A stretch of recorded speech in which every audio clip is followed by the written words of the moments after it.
Well, good afternoon. Thank you so much for having me. I'm so excited to be back at Temple.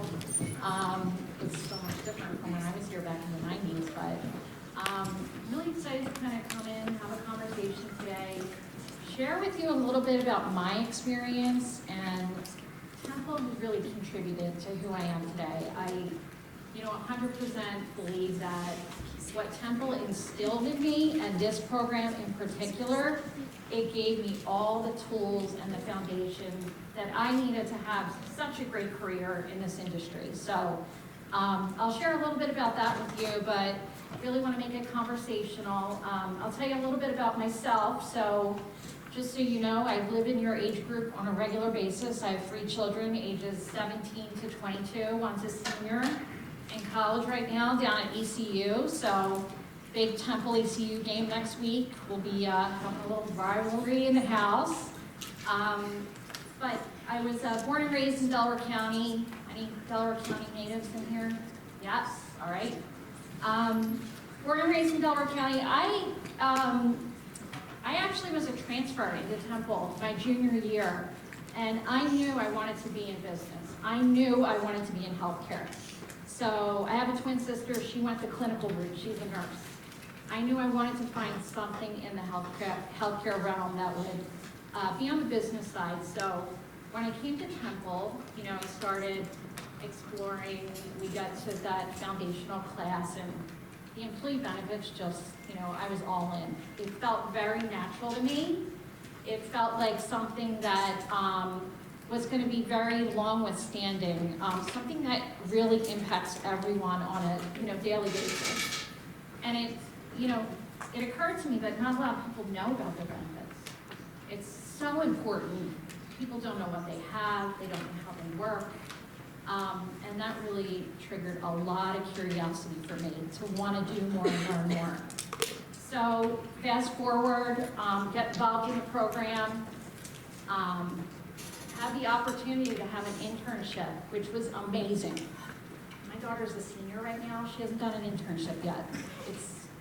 She's still trying to figure all this out, but we had the opportunity to do it at a point in time, and you all have that same opportunity. You have the opportunity to do that when you're really trying to understand what is this, world all about? What does the insurance world mean? What does risk management mean? What is actuarial science, benefits?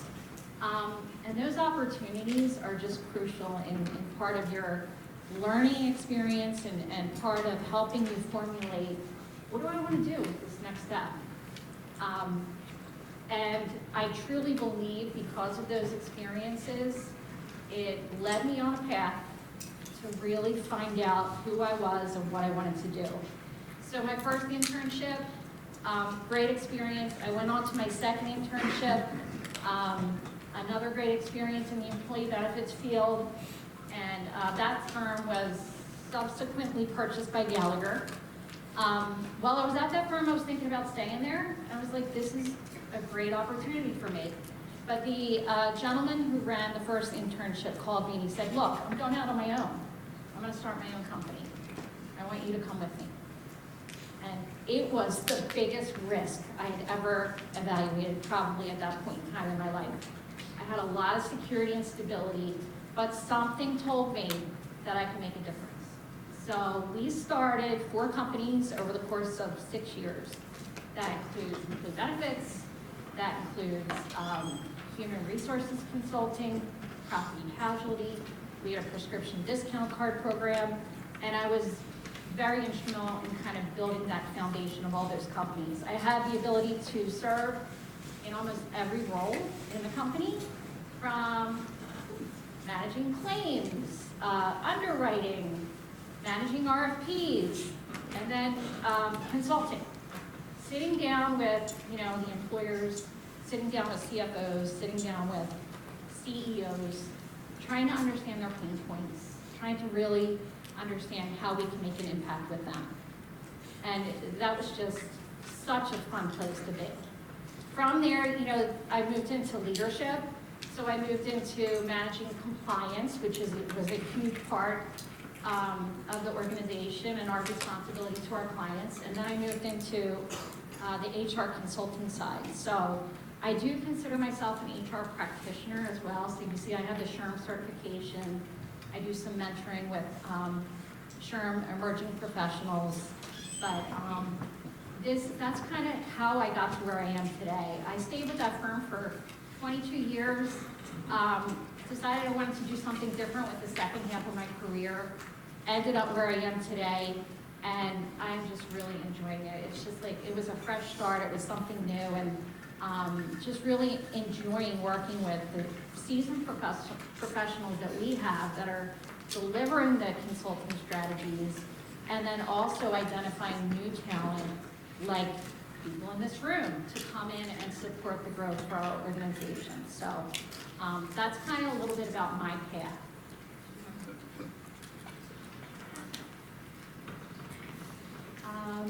Yeah, so one thing I did want to talk about was just over the course of my career in terms of vetting benefit professionals, I can tell you Temple holds the bar very high.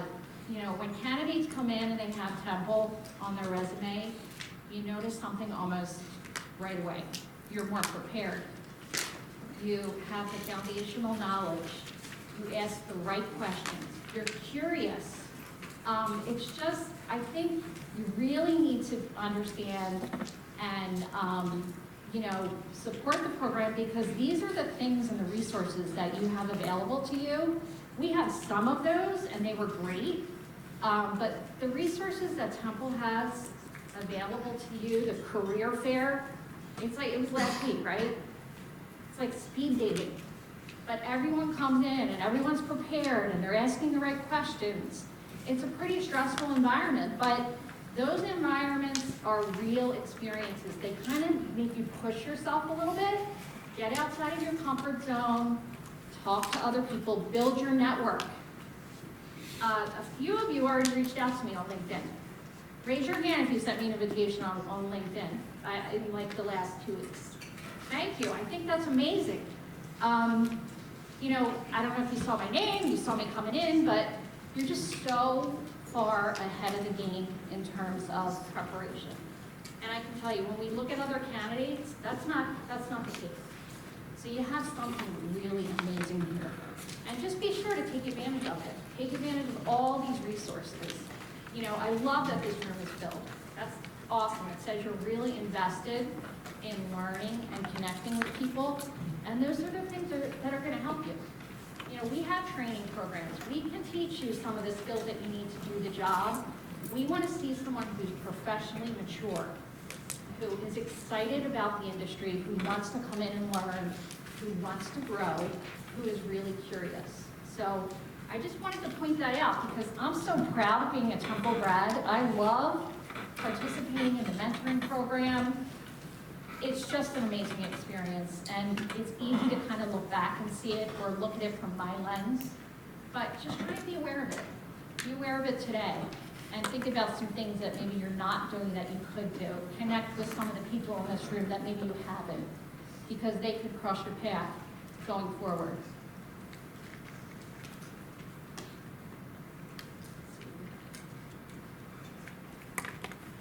So just a little bit about my company, just so you kind of know the market that we serve.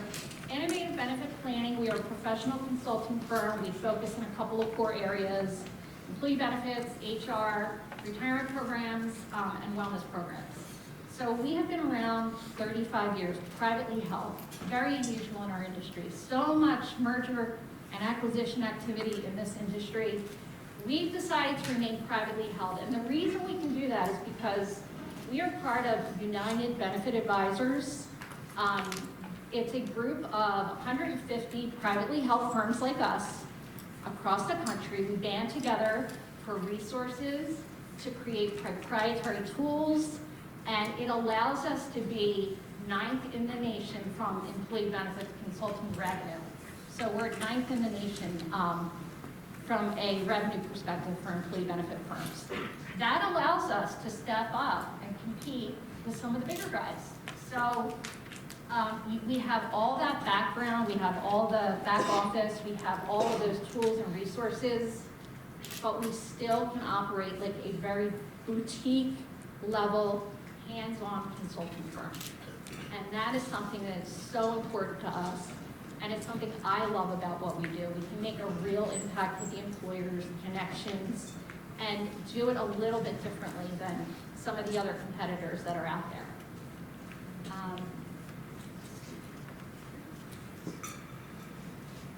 So we solve client problems in a number of ways. And we try to strategize about these. The thing about this industry is it's always changing. It could be the political landscape. We have an election coming up. New legislation could be coming out. You know, it's this year and last year has been a lot of activity with legislation and how it impacts our employers and how we have to digest all that information and make sure that they understand what they're doing. So we do that from one perspective on the compliance side. On the other side, on the consulting side, there are so many progressive strategies that are available that we try to bring to the forefront, educate the employer so that they understand it, and then help them understand how it's going to make an impact in their organization.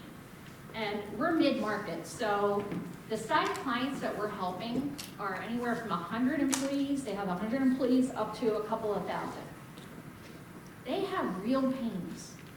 This labor market has never been more difficult. Attracting talent, trying to retain your employees, you know, a lot of them were manufacturing, shortages in supplies. I mean, layoffs, they have so many pains, and what we try to do is develop some strategies and educate them to support how we can alleviate some of those pain points.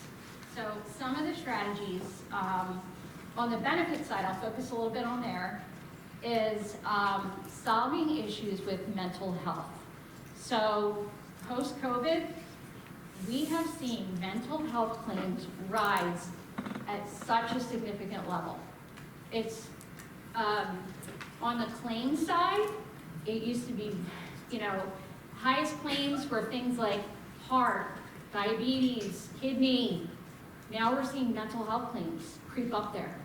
And what are we going to do about it? How are we going to help our employers take some control and help their employees? Because it's not just claims.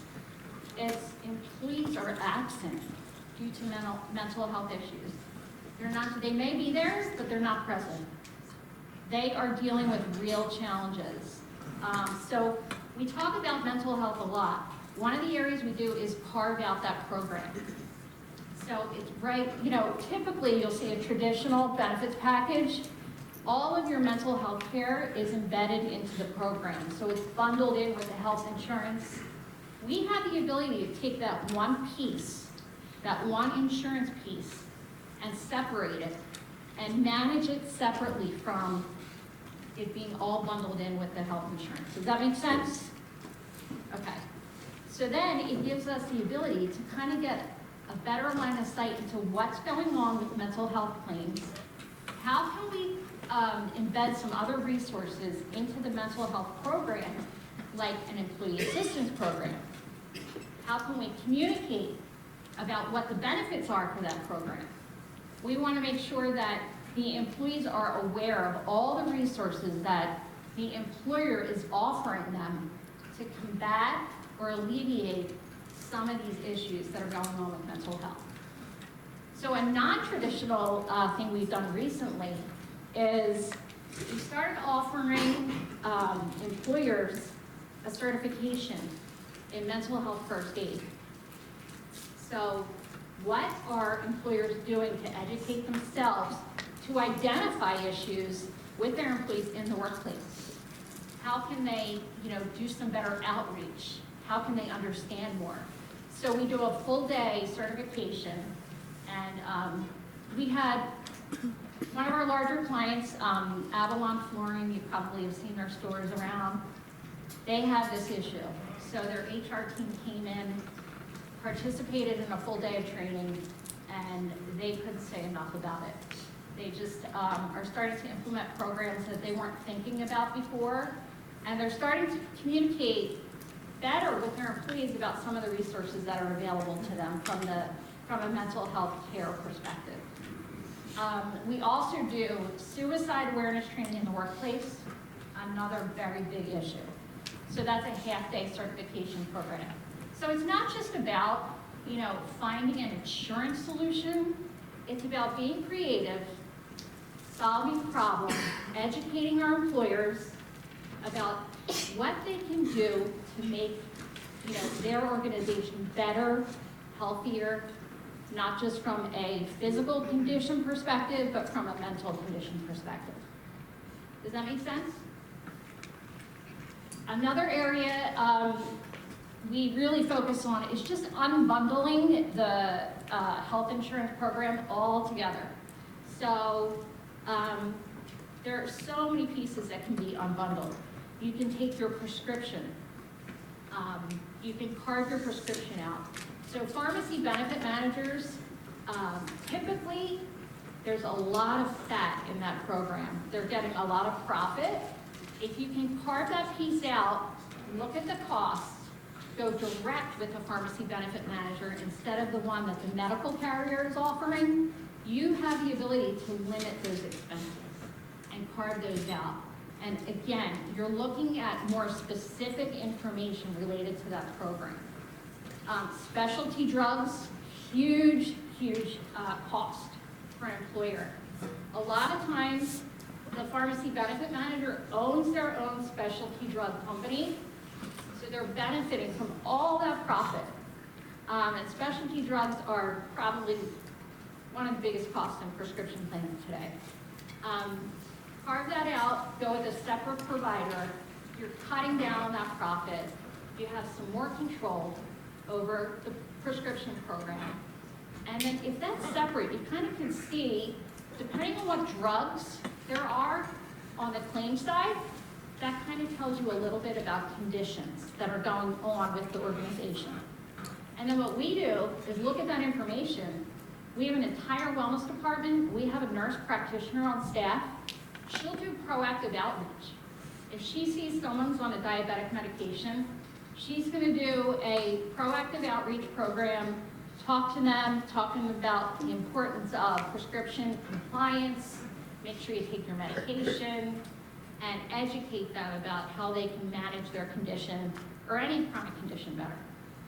So that's one piece of unbundling. Another piece is kidney dialysis, same thing. So kidney dialysis, very large claim. You can carve that out of your prescription program. You can go direct care with some of the, if you've seen some of the dialysis centers, they're standalone independent dialysis centers. It gives us a lot more control in terms of where are the funds going. That's how we're helping employers kind of look at their plans differently. And really, it's a lot to administer, because if you think about it, you go from one medical plan with all these things bundled in, you're only administering one medical plan. You unbundle everything, you could be administering 5 different programs. And that's where we offer support.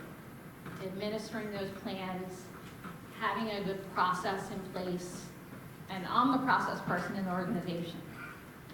It's just having a really good process in place, making sure our underwriters understand what data is coming in, how we're looking at it, how we're evaluating it, how do we turn that into a story for the employer to make some decisions. And then moving on, DEIB. Does anybody know what that means?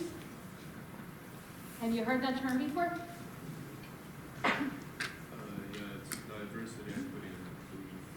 Yep, and belonging, the new B. Yep, that's great. So this is a huge focus area, not just from an HR perspective, but really from a benefit lens as well. So diversity, equity, inclusion, and belonging means creating a culture and environment of inclusiveness. And how you do that as an employer is critically important. So it could be your handbook. What does your handbook say about your organization? Does it use, what pronouns are in your handbook? It could be something as simple as that. Are you stating he, her? Are you stating they? These are all things that the employer has to think about. How are they attracting and retaining candidates? On the benefits side, what we've done is create an assessment that looks at gaps for your insurance program. And it says, this program were to be, equitable and inclusive, then maybe it should include benefits for hearing aids, because the hearing impaired population right now is excluded. There's no benefit for hearing aids. Is there family planning benefits? Are they consistent for every population or demographic? Does it apply to same sex, opposite sex? We want to make sure those family benefits are equitable and inclusive for everyone in that organization. So employers are really looking at these things now and making sure that we have the ability to understand where there are differences, where there are gaps, and address them.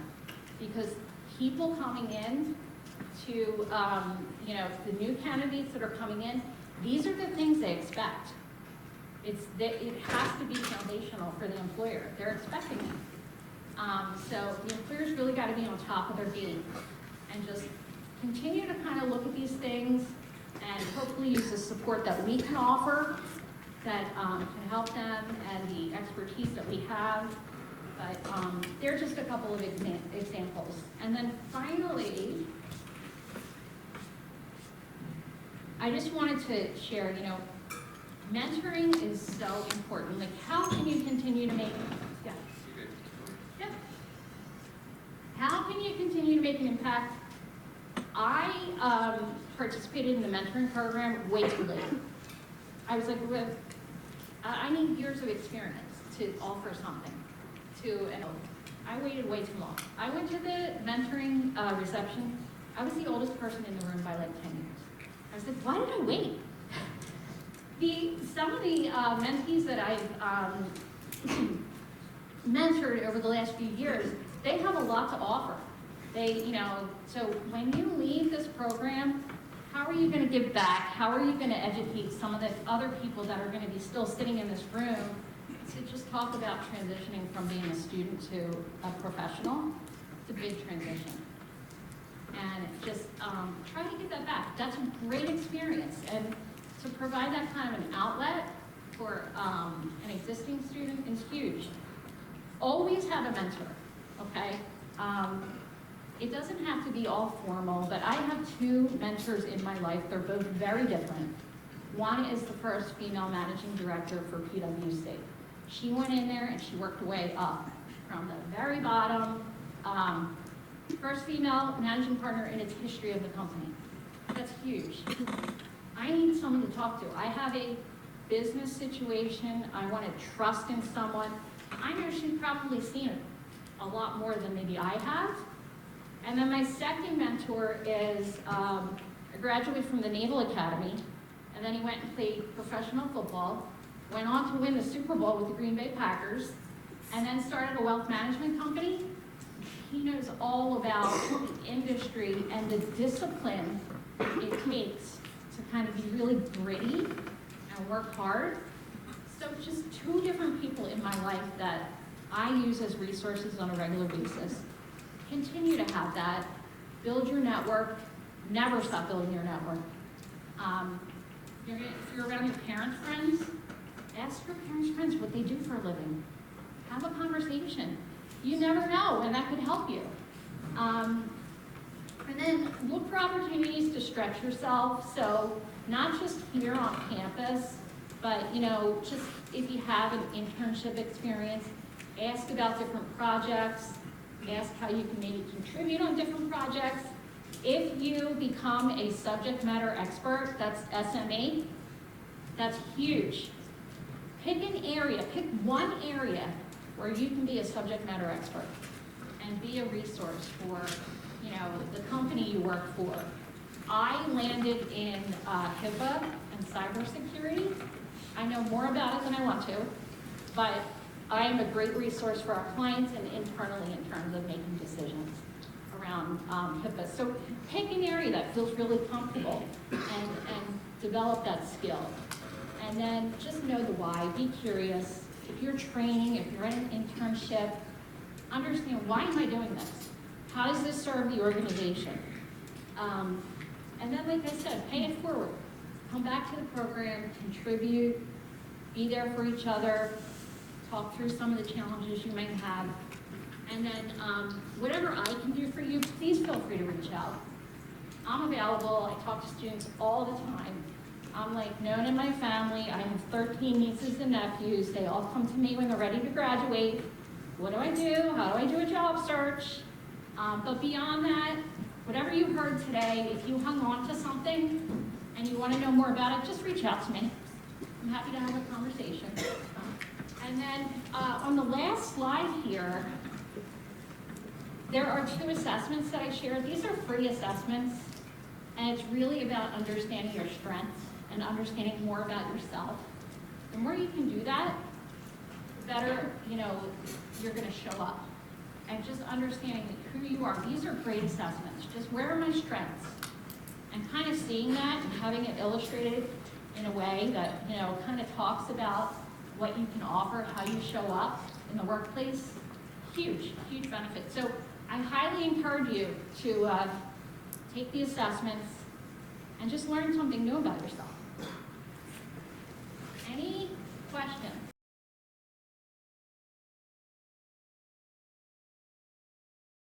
I am the Chief Operating Officer at Innovative Benefit Planning in Morristown, New Jersey. Been with Innovative for about 5.5 years. Been in the industry for over 25 years. Currently serving, as I said, in the Chief Operating Officer role. I also lead our HR consulting department. I oversee all things related to operations on the employee benefits consulting services that we offer, and support strategic initiatives, and work very closely with the executive team to kind of build out the strategy for the organization.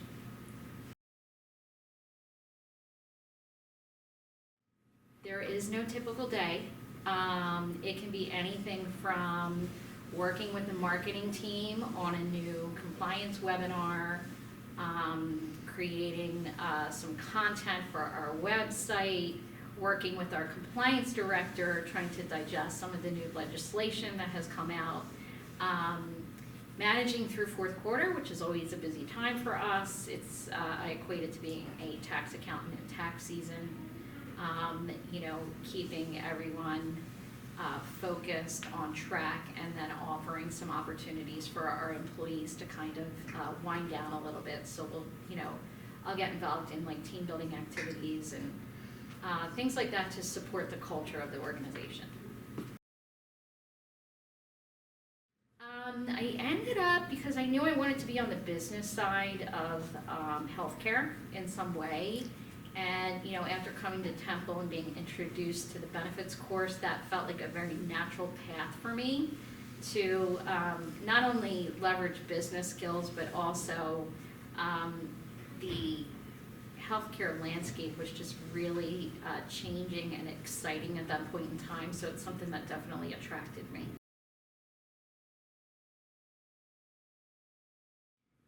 Being resourceful. Especially today, there are so many resources available to us just with the, AI. That's something that we're just diving into right now. Be resourceful, be curious, be authentic, and really trust the process, and trust those around you that are willing to kind of help shape your future. And I would say just allow yourself to stretch a little bit beyond your comfort zone, look for opportunities and ways to do that.